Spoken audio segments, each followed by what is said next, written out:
కూర్చున్నటువంటి అందరినీ ఒక వేదిక మీద తెచ్చి మేధో మదనం చేయాలని చెప్పని రాజ్యాంగపరమైనటువంటి హక్కులను సాధించుకోవాలని చెప్పిన దృష్టితో నిర్వహిస్తున్నటువంటి సోదరుడు సత్యం గారు రాజారాం యాదవ్ గారికి మనస్ఫూర్తిగా అభినందన తెలియజేస్తూ ఈ కార్యక్రమం ముఖ్య అతిథులు రాజ్యసభ సభ్యులు దశాబ్దాల ఉద్యమ చరిత్ర ఉన్నటువంటి నాయకుడైన అన్న ఆర్ కృష్ణయ్య గారు, తెలంగాణ రాష్ట్ర తొలి అసెంబ్లీ స్పీకర్ గా నేడు కౌన్సిల్లో ప్రధాన ప్రతిపక్ష నాయకులు ఉన్నటువంటి పెద్దలు మన్సూరాచారి గారు, రాష్ట్ర బీసీ కమిషన్ చైర్మన్ గా పనిచేసినటువంటి ఉద్యమ నాయకుడు సోదరుడు సుమోహన్ గారు, పెద్దలు ఉడిలగోలి గారు, అదేవిధంగా వివిధ కుల సంఘాల అగ్ర నాయకత్వం పాల్గొన్నటువంటి బీసీ ముందు బిడ్డలందరికీ పత్రికలకు హృదయపూర్వక నమస్కారాలు. సపోర్ట్ కొట్టరా. సుదీర్ఘంగా లక్ష్య సాధనలో చేస్తున్నటువంటి ఈ సమావేశం తెలంగాణ రాష్ట్రంలో 42% బీసీల రిజర్వేషన్ సాధిస్తారని చెప్పని, సాధించడంలో నేను కూడా మీతో కలిసి వస్తానని చెప్పని మనస్ఫూర్తిగా తెలియజేస్తూ, ఏదో కార్యక్రమాలు వేసినప్పుడు కొన్ని ఆలోచనలు వస్తున్నాయి. మనం ఇక్కడ కూర్చున్నప్పుడు నాకు విషయాలు కొత్తగా అర్థమైనాయి. ఆర్ కృష్ణన్న గారు ఇది వినాలని చెప్పని, మల్చన చరణ గారు, అదేవిధంగా కృష్ణమోహన్ గారు, వీరగోని గారు అగ్రనాయకత్వం, తమిళనాడు ప్రభుత్వం బీసీల రిజర్వేషన్ సారథ్యం వహించింది ఒక బ్రాహ్మణ మహిళ ముఖ్యమంత్రి.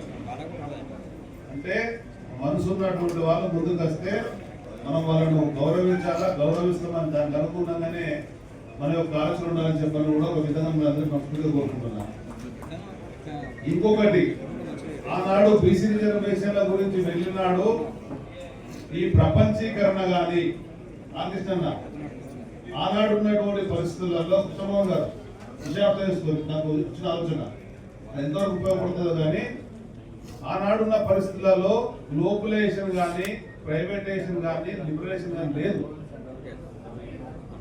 ప్రపంచం అంతా కూడా ఒక విధమైన వాతావరణం లేకుండా, కానీ ఇవాళ ప్రపంచం మొత్తం మారిపోయింది. ఈ 33 ఏళ్ళ గ్లోబలైజేషన్ లో కూడా లిబరలైజేషన్ పాలసీలో ప్రైవేటైజేషన్కి వెళ్ళిపోయి అది విద్య కానీ, వైద్యం కానీ, ఉద్యోగాలు కానీ పెద్ద ఎత్తున నాకు తరలిపోయింది. ఆనాడున్న పరిస్థితులలో కోట్లలో కూడా ఎవరైతే ఇతర వర్గాలు ఉండేటువంటి విద్యావంతులు, మెరిట్ స్టూడెంట్స్ కానీ, అందులో పేదవాళ్ళు కానీ ఈ రిజర్వేషన్ల వల్ల మాకు నష్టం వస్తుందనేటువంటి అంశం వాళ్ళు కోర్టుకు వెళ్ళినప్పుడు కోర్టు కొట్టువేయడం అనేది రాజ్యాంగపరమైనటువంటి నిర్ణయం చెప్పి నేను భావిస్తున్నాను. కానీ ఇవాళ పరిస్థితులలో కేంద్ర ప్రభుత్వం ఈడబ్ల్యూఎస్ కోటాలో 10% ఇస్తుంది కనుక వాళ్ళు రిజర్వేషన్ కట్టుబడుతుందని చెప్పి నేను భావించడం లేదు. ఆనాడు కోట్లకు వెళ్ళినట్టుగా ఇవాళ వాళ్ళు కోట్లకు వెళ్తారని చెప్పి నేను అనుకోవడం లేదు.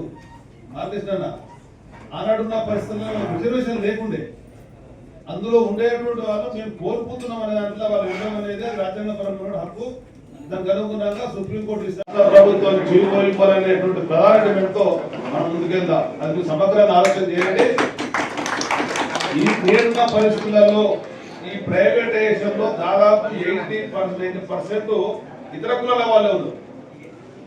ఈ బలహీన వర్గాలు, వెనుకబడిన తరగతుల వాళ్ళు ప్రైవేటైజేషన్ లో ఉద్యోగాలు రావడం లేదు, పెట్టుబడి పెట్టడం లేదు, ఆ సంస్థలు నడపడం లేదు. ఎవరి చేతులు ఉన్నాయా చెప్పంటే వాళ్ళ చేతుల్లో ఉన్నాయి కనుక వాళ్ళకి అడ్డుపడతారని చెప్పని నేను మాత్రం భావించడం లేదు.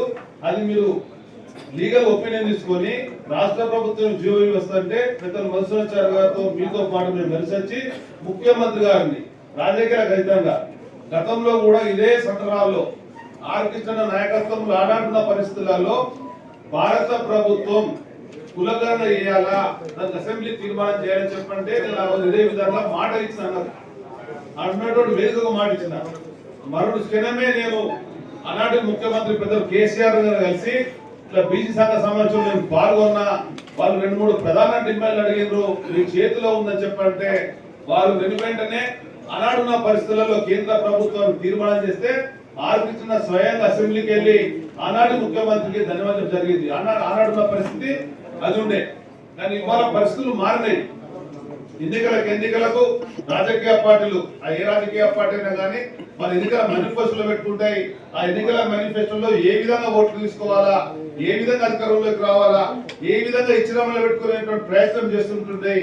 అప్పుడప్పుడు ఆ పార్టీలు ఆ ప్రభుత్వాలు పట్టించుకున్నప్పుడు మనలాంటి నాయకత్వంగా కూడా ఆ ప్రభుత్వాల వెంట పడతాం, ఆ ప్రభుత్వాన్ని సాధించుకుంటాం. అది సాంప్రదాయ ప్రకారంగా దెబ్బేదనిగా వస్తున్నది. కానీ ఓనాడున్నట్టు స్వాతంత్ర సమయంలో ఉన్నటువంటి పరిస్థితి లేని పరిస్థితికి చాలా మార్పు వచ్చింది. ఒక్కొక్క కులంలో ఒక్కొక్క వృత్తి ఉండే, ఆ వృత్తులకు అనుగుణంగా పని రికార్డు దగ్గర తొక్కడున్నటువంటి పరిస్థితులలో మనం ఆనాడు ఈ అధికారం వైపు చూడలే. అధికారం అనేది కొందరికే పరిమితం అనేటువంటి భావన ఉండే. మారిన పరిస్థితులకు అనుగుణంగా అనేక మార్పులు వచ్చినాయి. మొట్టమొదటిసారి కరీంనగర్ లోకసభకు పెద్దలు ఆంధ్రప్రదేశ్ ముఖ్యమంత్రి చంద్రబాబు నాయుడు గారు నాకు అవకాశం ఇస్తే ఆర్ కృష్ణ కరీంనగర్ వచ్చి కృష్ణమోహన్ గారు కరీంనగర్ లో ఉండే బీసీ యువకులందరూ కూడా సమీకరించి మొదటిసారి వచ్చిన అవకాశం ఇది. స్వాతంత్ర చరిత్రలో ఏనాడు కూడా ఏ రాజకీయ పార్టీ బీసీ బిడ్డకు టికెట్ ఇవ్వలేదు. మొదటిసారి టీడీపీ ఇచ్చిందని చెప్పని ఆర్ కృష్ణ ఇదే విధంగా కరీంనగర్ లోక్సభలో మీటింగ్ పెడితే అది పెద్ద ఎత్తున ఉద్యమంగా మారి ఈ రమణ అనేటువంటి 34 ఏళ్ల యువకుడుగా ఉన్న సమయంలో కరీంనగర్ లోకసభకి వెళ్ళిన అది మామూలు విషయం కాదు. దాని తర్వాత వచ్చినటువంటి రాజకీయ పరిణామంలో చూసినట్టయితే అదే లోక్సభకి వెళ్ళి పొన్నం ప్రభాకర్ గౌడ్ గారు, అదే లోకసభకి వెళ్ళి కేంద్ర హోంశాఖ మంత్రి ఉన్నటువంటి సంజయ్ గారు రాగలిగినారు అని చెప్పంటే ఆనాడు బీజం నాటింది ఆర్ కృష్ణయ్య గారు చెప్పండి. అంటే ఆ విధమైనటువంటి మాట్లాడడం ఎక్కడైతే చేతల్లో మనకు ఇష్టం ఉన్నా ఇష్టం లేకున్నా కష్టమైన బాధైనా కానీ మన తోటి బిడ్డడు ముందుకెళ్తున్నారు అంటే వెన్ను తట్టి నడిపించేటువంటి ఆలోచన వచ్చినప్పుడు తప్పకుండా ఫలితాలు వస్తాయి. ఆ ఫలితాలే ఆలోచన చెప్పిన దాంట్లో ఆనాడు తెలుగుదేశం పార్టీ రాష్ట్ర కన్వీనర్ గా నేను ఉన్న సమయంలో ఆర్ కృష్ణ గారిని మేము రాష్ట్ర ముఖ్యమంత్రి అని చెప్పి ఎన్నికలకు వెళ్ళినాం. కానీ కష్టం తర్వాత ఇవాళ కాంగ్రెస్ పార్టీ చెప్తున్నది మేము తప్పకుండా బీసీ ముఖ్యమంత్రి చేసుకుంటాం వచ్చే ఎన్నికలలో చెప్పని. అదే విధంగా భారతీయ జనతా పార్టీ చెప్తున్నది. అదే విధంగా అన్ని రాజకీయ పార్టీలు ఆలోచించే పరిస్థితి వచ్చింది. కనుక మనందరం కూడా ఒకవైపున అధికారం, కానీ ఈ నేటి పరిస్థితుల్లో కూడా పేద నిలిపినటువంటి సమాజం ఉంది అంటే వెనుకబడిన తరగతుల వాళ్ళు, బలహీన వర్గాల వాళ్ళ గురించి ఆలోచించే అవసరం ఉంది. ఏ కొందరి చేతుల్లో అధికారం ఉన్నంత మాత్రం సమాజంలో మార్పు వస్తుందని మాత్రం నేను భావించడం లేదు. నీకు మనసు ఉంటే, చేయాలనే సంకల్పం ఉంటే చేయడానికి మార్గం ఉంటది. ఆనాడు తమిళనాడులో వచ్చిన రిజర్వేషన్లే కానీ బీహార్ రిజర్వేషన్ కొట్టివేసినప్పుడే కానీ నాటి పరిస్థితులు వేరు, నేటి పరిస్థితులు వేరు. కనుక ఇతర వర్గాలు అడ్డుపడతారని చెప్పని నేను మాత్రం భావించడం లేదు. ఎవరైనా కేసు వేసినట్లయితే మనం వాళ్ళని గెలుద్దాం. మీకు వచ్చిన అన్యాయం ఏంది? ఏ విధంగా తెలంగాణ ఉద్యమంలో తెలంగాణ సాధించుకోవడంలో వివక్ష గురైనటువంటి వాస్తవాలను బయటపెట్టినప్పుడు తెలంగాణ సమాజం మొత్తం కదిలింది. కేంద్ర ప్రభుత్వానికి 10 సంవత్సరాల తర్వాత ఇవ్వనటువంటి పరిస్థితి వచ్చింది. జాతీయ పార్టీలు అన్ని కూడా కలిసి వచ్చి తెలంగాణ ఏ విధంగా ఇచ్చిందో మనకు కూడా రిజర్వేషన్లు వస్తాయి. ఇది ఉపశమనం మాత్రమే చెప్పారు సోదరులారా. ఎందుకంటే ఇవాళ ప్రైవేటైజేషన్ లో వినం. ఆ ప్రైవేటైజేషన్ లో ఉన్నటువంటి ఉద్యోగాలు ప్రధానంగా చూస్తున్నాం. కర్ణాటక రాష్ట్ర ప్రభుత్వం ప్రైవేటైజేషన్ లో రిజర్వేషన్ కావాలని చెప్పంటే ఆడ ప్రభుత్వం కదిలి పరిస్థితి వచ్చింది కనుక వాళ్ళు మానుకున్న పరిస్థితి. కనుక మనము మెట్టెక్కబోతున్నాం. ఆ మెట్టెక్కబోయే సమయంలో ఏ విధంగా అయితే 4 దశాబ్దాలుగా రాజకీయ రహితంగా ఇవాళ వారు ఎమ్మెల్యేగా టీడీపీ నుంచి అయినా, రాజ్యసభ వైఎస్ఆర్ పార్టీకి వెళ్ళైనా, నేడు బీజేపీ పార్టీకి అయినా ఆర్ కృష్ణ ఒకటే ఒక మాట చెప్తాడు, రాజకీయ రహితంగా మనం బీసీ బిడ్డలం, బీసీ కొరకు శ్రమిస్తామని చెప్పాడు.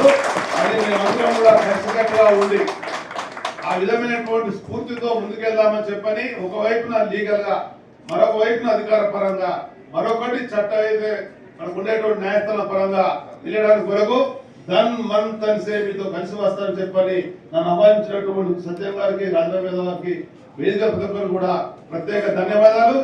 గతంలో ఏ విధంగా అయితే మీరు నా ముందు పెట్టినటువంటి అంశాలకు అనుగుణంగా నేను చేయగలిగే పని చేసిన ఆర్ కృష్ణ గారికి ఒకనాడు నేను ఎంపీగా ఉన్నప్పుడు నేను ఉండేటువంటి క్వార్టర్ ఇస్తే కూడా ఒక మాట అన్నారు. ఇదే విధంగా వారు ప్రెస్ మీట్ పెట్టుకోరు నా రూమ్ లో. నేను చంద్రబాబు నాయుడు ఏమన్నా అని చెప్పానంటే, చంద్రబాబు నాయుడు గారు ఏనాడైతే బీసీ బిడ్డ రమణ ఆర్ కృష్ణ గారు అని చెప్పన్నారో ఆనాడు నేను మీ కమిటీ అయినటువంటి మాట చెప్పిన.